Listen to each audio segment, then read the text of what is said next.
Alright, welcome back. This is actually one of my favorite videos because it has emojis in it. Did you know that you could add emojis to your HTML? Well, if you're using UTF-8, you can. So we have our document setting to UTF-8, which can handle emojis. If you don't have it set to UTF-8, emojis may not work, or probably won't work, but I haven't tried it. They probably won't. Notice display as some weird characters. So to use an emoji, you can use your emoji selector from your operating system. That's the easy way, but this is not the official way of doing it. You can actually add the emoji code for all the emojis. I'll link to the description of the W3 schools, and they have a list of all of the emojis. Actually, I'll just open it here. So I'll include a link to this, and this has all of the emojis and their code that you can use to display the emoji.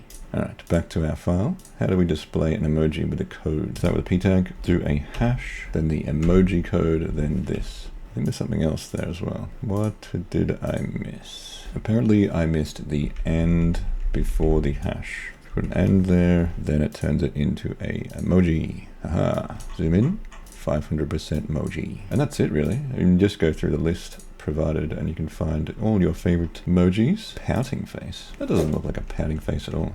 And you go and hash emoji ID, and we have, apparently that's a pouting face, but okay. And then if you have an iOS device, your emojis look even nicer. But because I have Windows, I only have the non-cool emojis, but still, they're emojis.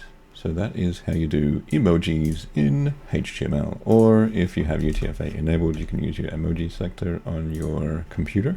I think Windows, you just do Windows key and the, what do you call that? A colon. Yes, Windows key and colon. Ooh, it sounds a bit rude, doesn't it? And that is how you access the emojis. I would just prefer to put them in like that, but you can also look up the reference code. I guess that's probably more compatible. Anyway, enjoy your emojis and like and subscribe. Thanks for watching, and I'll see you in the next video.